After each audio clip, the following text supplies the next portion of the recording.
Hello, my friend. I hope you're winding down and feeling safe tonight. Tonight, we're drifting back to the flickering streets of 18th century Paris, a time when warm candlelight guided quiet hands through shadowed alleys and creaking wooden workshops.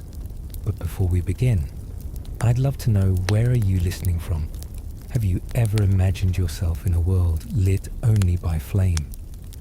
Leave a little note in the comments. I read every one. Now close your eyes, take a slow breath, and let me take you there. My name is Etienne, though I suspect few would remember it now. I lived a quiet life, tucked behind the great boulevards of Paris, in a time when the city still smelled of damp stone, fresh bread, and the soot of chimney smoke. In the year 1782, Paris was neither as grand as the poets claimed, nor as cruel as the whispers told. It was something in between, tender in corners, harsh at its edges, and always alive with the trembling dance of candlelight. My little workshop rested on Rue des Blancs-Manteaux, just behind a crumbling fountain where pigeons drank and old women gossiped. There was nothing grand about my shop. A crooked door, bowed wooden beams, and windows fogged with waxy breath, but within there was warmth. Not the warmth of luxury, but of habit, of repetition, of small purpose repeated until it became sacred. I would rise before the sky paled, usually stirred by the creak of floorboards above, or the thud of bread ovens starting across the alley. My bones ached even then, not from age, for I was only 32, but from the hunched hours, the stirring of hot tallow, and the endless carving of wicks. Each morning began with silence, not the sterile kind, but a layered quiet coals cracking in the hearth, water shifting in its pot, and the distant murmur of horses clipping over cobblestones. I would stretch my arms, run my hands through the ash of last night's fire, and place the kettle over a rekindled flame. Tea was a luxury I did not afford, so I drank warm water with a hint of mint I grew in a chipped jar on my windowsill. By the time the streets began to whisper with footsteps, I would don my apron, a thick stained cloth, stiff with years of wax and soot, and begin the day's work. Candle making is not an art, but a rhythm. And rhythm, I learned, is what tethers the mind to peace. First, the melting of tallow, coarse and foul-smelling, harvested from kitchens and butchers. It sat in iron pots, bubbling like ancient stew, and I would stir it slowly, murmuring little prayers for patience. Then came the wicks, spun from flax and cotton, soaked and dried and trimmed just so. I hung them like threads of life from a wooden frame that resembled a weaver's loom. With each dip, the candle grew layer upon layer, a slow, quiet bloom of light to be. Some days, I would lose myself in the rhythm. Dip, hang, wait, dip, hang, wait. The room would fill with the scent of warm fat and burnt cloth. My fingertips, always a little raw, would brush against hardened wax, and I would think to myself, this is my cathedral. There were moments of pause, when the bell from the nearby convent would chime, and I would lean against the window to watch the girls in grey cloaks pass by. Their laughter, though subdued, was a melody in the greyness of the city. I never spoke to them. They passed like shadows, and I remained still, a man of fire, hidden in wax. By noon, the light through my window would dim, not because the sun faded, but because the grime on the glass made it so. I preferred it that way. Harsh light revealed too much the cracks in the floor, the sags in the ceiling, the face I wore like an old coat. But in half light, everything softened. Lunch was simple. A hunk of bread, sometimes hard enough to crack teeth, dipped in broth if I had some. I would sit on the edge of my workbench, candles surrounding me like sleeping soldiers, and close my eyes just for a moment. In that silence, with wax cooling and the city buzzing softly beyond my door, I would feel something close to contentment. Afternoons were reserved for shaping, trimming the bases, smoothing the tapers, and packing the finished candles in bundles of 12. Each bundle was wrapped in rough paper, sealed with twine, and marked with the red wax stamp of my initials. Not for pride, but to reassure the merchants they had come from the same hand, a hand that did not waver.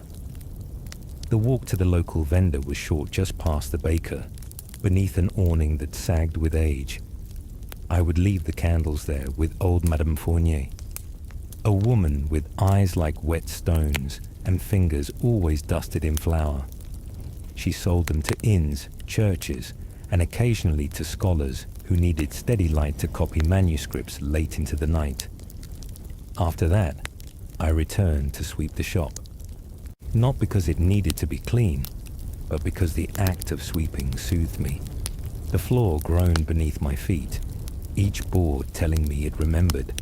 I like to imagine the wax drippings, the ash, the scattered wick trimmings as offerings, not messes to be rid of, but fragments of time that proved I had existed that day. Sometimes a passerby would peek through the fogged window, eyes curious but fleeting. Once, a child tapped on the glass and giggled when I looked up. I smiled, not with my lips, but with my whole body. It was rare to be seen, even for a moment. Evening crept in slowly, as if afraid to startle me. The city outside changed its rhythm. The clip-clop of horses became slower, the chatter more hushed. Windows across the alley flickered to life with candlelight. My candlelight. That thought always filled me with something close to pride, though I never named it aloud. I was part of the city's breath, even if no one knew my name. As darkness settled, I would light a single candle on my workbench and let it burn as I tidied. The flames swayed gently, casting gold across the worn wood and the uneven wall. Shadows stretched like old friends, tall, familiar, and slow-moving. My final ritual of the night was always the same. I would sit in the wooden chair beside the hearth, lean back, and let the heat kiss my hands. I did not think of greatness or legacy. I thought of wax, how it softened with time, how it held its shape until warmed, how it surrendered to flame. And I suppose, in some quiet way, I was wax too. The sounds of Paris faded into a lullaby. Distant church bells, the soft scuff of shoes, the murmur of lovers returning home. I would close my eyes and feel the city breathing, a slow, ancient rhythm that matched my own. This was the life I lived, unseen by many, remembered by few, but steady. There was peace in knowing each day would return like the last, simple, warm, and glowing. And with that, I let the candle burn low. Its light danced one last time against the window pane, then faded, leaving only the scent of melted purpose and a silence that wrapped around me like sleep. I woke, not to an alarm or call, but to the hush of the city before it speaks, the moment when Paris holds its breath. The fire in the hearth had long since died, but the ash was still warm beneath my fingers as I stirred. I sat up slowly, blinked at the grey light pushing through the fogged window, and took a long breath. The first light of the morning filtered in like spilled milk, soft and diffused, touching the edges of the table, the shelves, the quiet silhouettes of unfinished candles that stood like sentinels in the silence. It was early, earlier than most would wake, but this was the hour I cherished, when the world had not yet begun to demand. I wrapped myself in the same heavy shawl I wore every morning, its corners burned and patched, and stepped barefoot across the cool planks. The wood remembered me, just as I remembered its creaks and flaws. I placed the kettle over the hearth and leaned over to stir the embers, coaxing life from last night's coals with a few careful breaths. As the water warmed, I lit a small taper with a flint, shielding the flame as it caught. Its glow was pale at first, but it grew, just as all flames do. I placed it in a shallow holder beside the window. There was something sacred about starting the day with one small light. My breakfast was plain, a heel of bread soaked in warm water, and a sliver of aged cheese I had bartered for with a handful of candles the week before. I ate slowly, watching the light shift across the wall, watching the flame dance in the breath of morning. Then, the rhythm began again.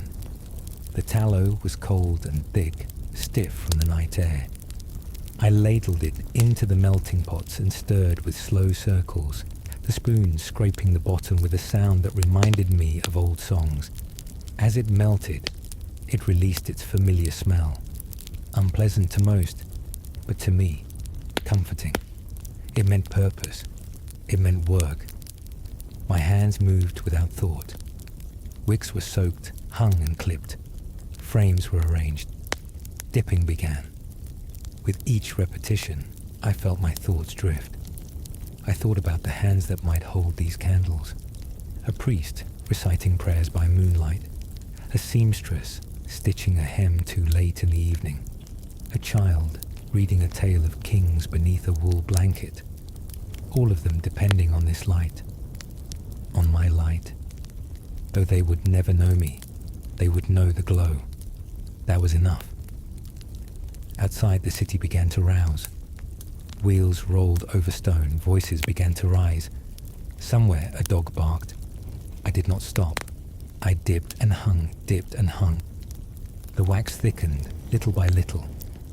A cocoon forming around the wicks. At midday, I set aside the frame and peeled away the hardened candles. Their smoothness pleased me. Their weight pleased me. I trimmed them with a small blade, rotating each slowly, inspecting them as if they were glass. I placed the finished candles in a wooden crate, lining them neatly. Order was my comfort. There was chaos in the world, in politics, in war, in hunger. But in this room, there was order. Wax would melt, wicks would burn, and the flame would always rise. I paused for a while after that. Sitting by the window, I watched the street below.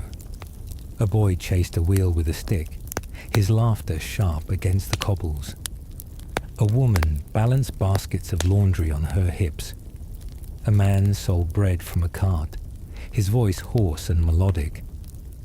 Life carried on indifferent to me, and I to it. I leaned my head against the pane, cool glass against my cheek, and let the stillness wrap around me. In that hour, I remembered my father.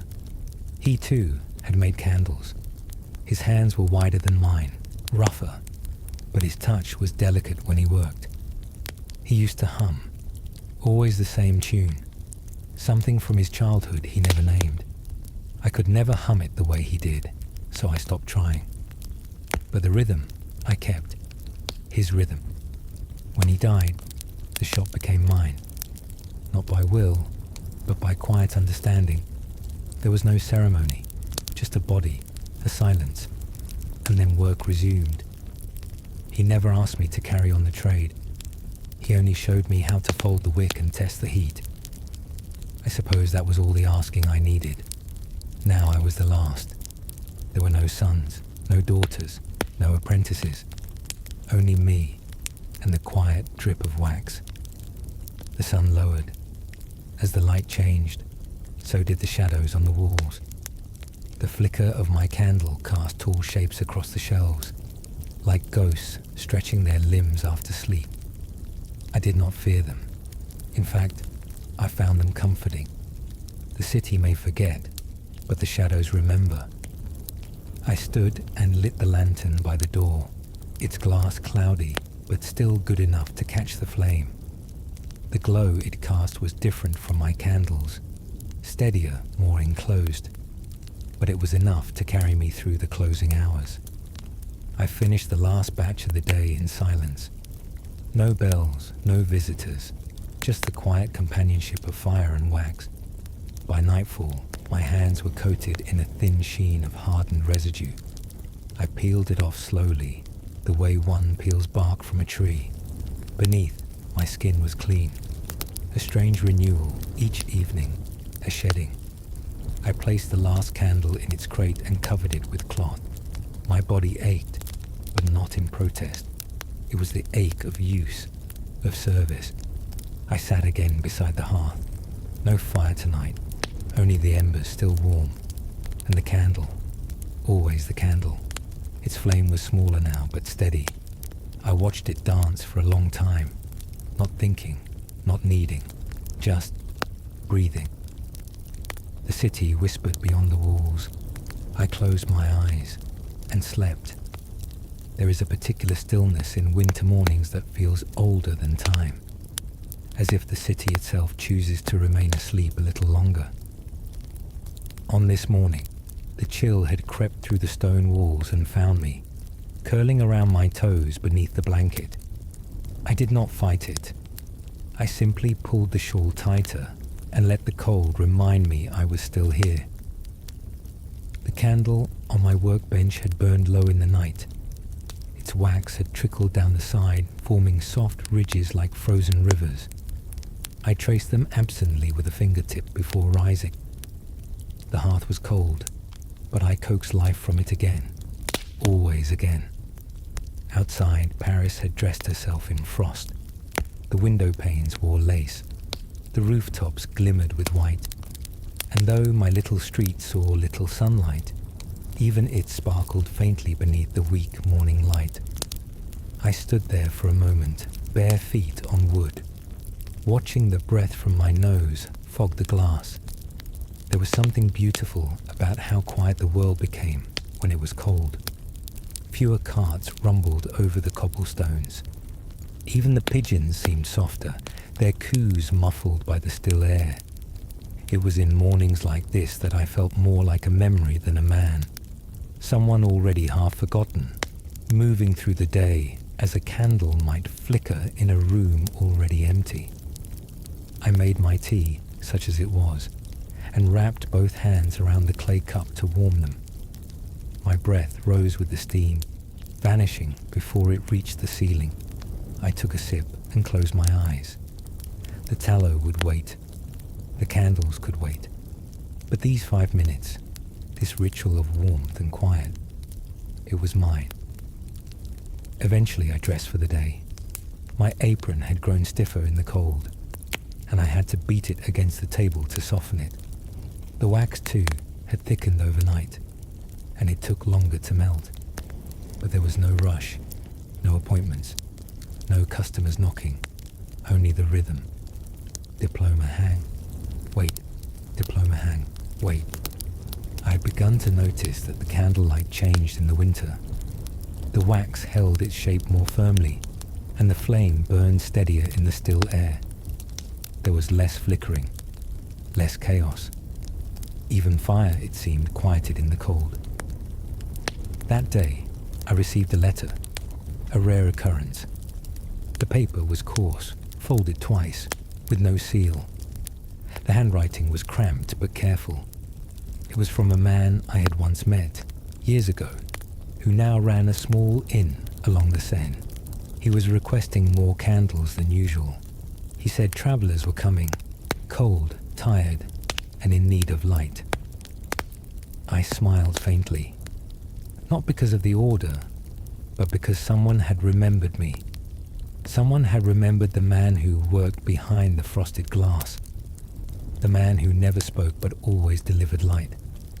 I fulfilled the request over 3 days. I worked longer hours, dipping until my wrists ached, pouring until my fingers numbed. But I didn't mind. There was a comfort in purpose. I imagined the weary travellers arriving at the inn, stamping snow from their boots, rubbing their hands together beside a flickering taper.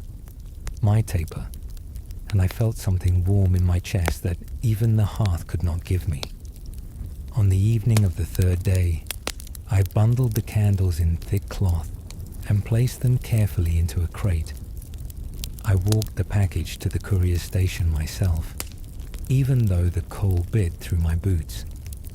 The streets were nearly empty.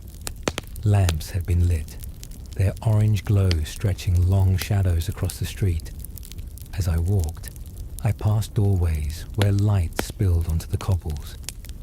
I passed lovers huddled together, their laughter pluming in the air like smoke. I passed beggars curled beneath stairways, hands outstretched. To each, the cold was a different thing. A backdrop to romance, a weight on the spine, a test of survival. But for me, it was just a season, just another kind of silence. At the station, I left the crate with a nod. The clerk didn't ask my name. He simply scribbled something in a ledger and took the package inside. I turned back and walked slowly, the cold settling deeper now into my bones. When I returned home, I did not light a candle. I sat in the dark, letting the embers whisper their last warmth. And in that darkness, I imagined all the candles I had sent out into the world. Hundreds, maybe thousands, scattered across inns and churches and homes. Tiny pieces of me, glowing quietly in rooms I would never see. And I thought, maybe this is how one lives on. Not through grand acts, not through fame or legacy, but through quiet usefulness, through the light you give when no one is watching. That night, I slept without lighting another flame. The moon was full, and its pale silver poured through the window, painting the floor with a gentle light. And that too was enough. Some memories arrive without knocking. They do not creak the floor or whisper in corners. They simply appear, fully formed, fully felt. And you find yourself holding them with both hands before you've even remembered why. This morning, it was the smell of rain on cold stone that woke me. A memory folded in the air of my mother, long before the shop, long before the wax.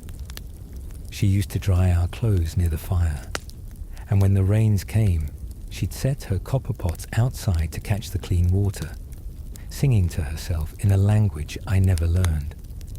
Her voice was low, but it curled in the air like rising steam. The rain in Paris had a different song. It drummed gently on the rooftops, slid between the narrow lanes, and pulled the soot from the air until the street smelled newer, younger. I cracked the window and let the breeze in.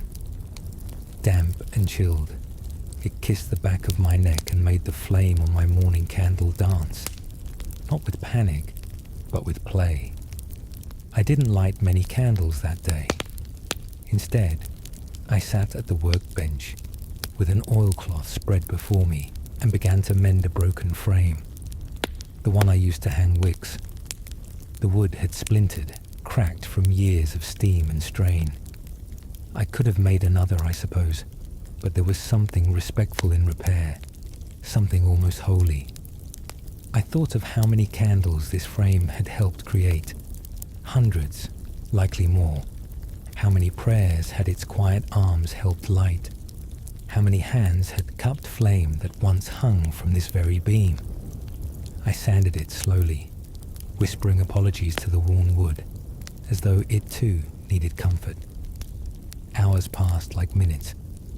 Outside, the city moved in muffled footsteps.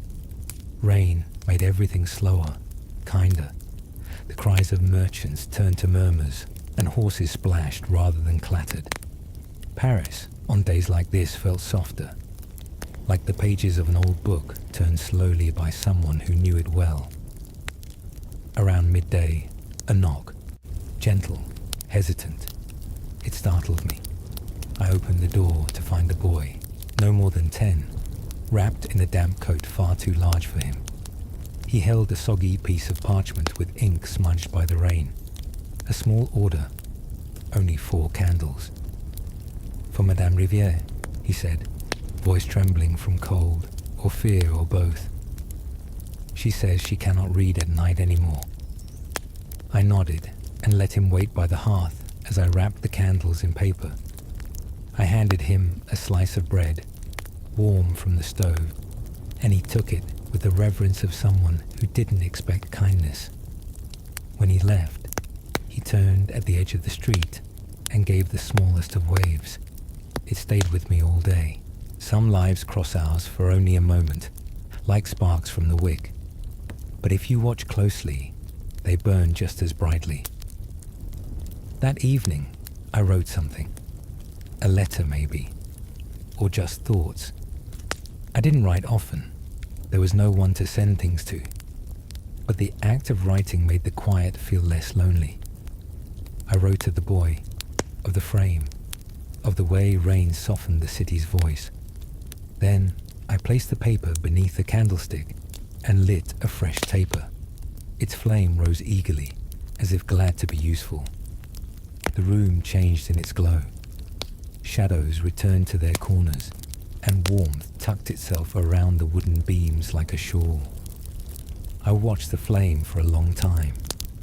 Each flicker seemed to carry memory, not just mine, but of those who had sat in rooms like this, in cities like this, hundreds of years before. Candlelight feels older than us. It remembers when we do not. Sometimes I think the wax holds our breath, that if you were quiet enough, if the flame danced just right, you could hear all the things we've forgotten. Love, loss, promise, prayer, not in words, but in rhythm, in warmth. That night, as the rain faded and the wind moved on, I sat beside the hearth again. No story, no tea, just the flame. And in its flicker, I felt not alone, but surrounded by all the quiet lives that had come before me, and all the silent ones still to come. We are never truly forgotten, I think, so long as there is one light, one flame to remember us. The last candle I made was no different from the rest. There was no sign, no omen in the wax. It wasn't brighter or smoother. Its wick didn't whisper secrets. It was simply one more flame waiting to be born. But somehow, I knew. It was late in the season. The frost had started to crack the windows at night, and the air inside the shop never quite warmed.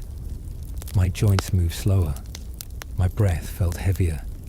But the rhythm, the rhythm, that never changed. Diploma hang, wait, diploma hang, wait. The scent of tallow, the scrape of wood, the distant hum of a city living and dying in the same breath. My little corner remained untouched. On that day, I cleaned the workbench with more care than usual. I sharpened the wick trimmer, though it didn't need it. I rearranged the shelves not because they were cluttered, but because I wanted to look at each tool one more time. I touched every knife, every spoon, every mold. I took my time, not out of sadness, not even out of nostalgia, just reverence. In the evening, I sat at the bench as I always did. The hearth was lit. A single candle burned beside me. The wax shimmered in its dish, and the flame swayed slightly with my breath. I thought of all the rooms I had never seen, where my candle still glowed. I imagined the faces I'd never know, their fingers curled around light I had made. I pictured scholars finishing letters by firelight, children whispering bedtime tales beneath a flickering glow, lonely souls watching shadows dance on the wall beside them. I saw them all.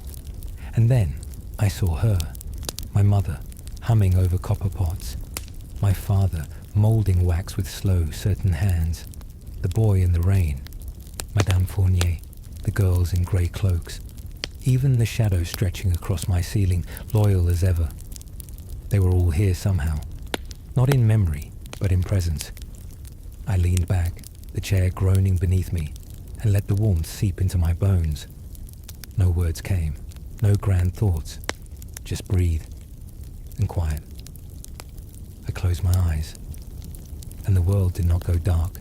It flickered, then glowed, like the last ember refusing to die. Hello, if you're still awake. I hope this small story kept you company and helped you drift softly into the night. If you're still with me, I'd love to know. What time is it where you are? Are you resting, dreaming, or still awake with the flame? Leave a gentle note in the comments if you feel like it. And remember, even the quietest lives leave a light behind. Good night.